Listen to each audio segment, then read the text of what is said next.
अस्सलाम वालेकुम। SM news के साथ मैं हूं इश्तियाक अली। खबरों का सिलसिला बढ़ाते हुए खबर शामिल करते हैं कराची से। कराची के ज़िला ईस्ट के सच्चल थाने के हदूदपुरा कोर्ट से एक कबाड़िये को दुकान से पुलिस मोबाइल में अगवा करके हवस बेजा में रखने और तावान वसूल करने के इल्ज़ाम में DSP anti encroachment cell Faheem Farooqui और इनके 3 साथी अहलकारों के खिलाफ मुकदमा दर्ज कर लिया गया। इसी हवाले से मज़ीद तफसीलात जानते हैं ब्यूरो चीफ जुल्फ़कार अली से। जी जुल्फ़कार, बताइएगा क्या तफसीलात है आपके पास? जी बिल्कुल, इस हवाले से मदई मुकदमा का कहना है कि 23 जून की दोपहर 12 बजे वो सच्चल थाने की हदूद सफूरा गोड में अपनी कबाड़ की दुकान पर मौजूद था कि बगैर नंबर प्लेट की स्याह रंग की पुलिस मोबाइल में कुछ पुलिस एहलकार वहां आए और अपने साथ ले जाकर मोबाइल में बैठा दिया।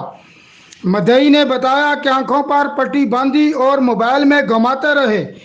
पुलिस एहलकारों ने मेरे पास जो रकम थी वो ले ली। मजीद पैसे मेरे मामू को फ़ोन करके मंगवाए गए। पुलिस ज़राए का कहना है कि कबाड़ी के रिश्तेदारों ने 25,000 रुपये तवान अदा करके इसे डीएसपी फ़हीम फ़ारूकी से छड़ाया। पुलिस को रकम अदा करने वालों ने मोबाइल फ़ोन से वीडियो भी बनाई।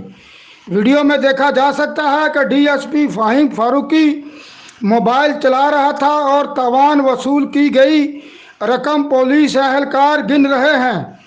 कबाड़ी बिलाल की दरख्वास्त पर एसएसपी ईस्ट साजिद आमिर के हुक्म पर मुकदमा दर्ज किया गया है। जी बहुत शुक्रिया जुल्फ़कार तफसीलात से आगाह करने के लिए। अब तक के लिए इतना ही। मज़ीद खबरों के लिए देखते रहिए एसएम न्यूज़।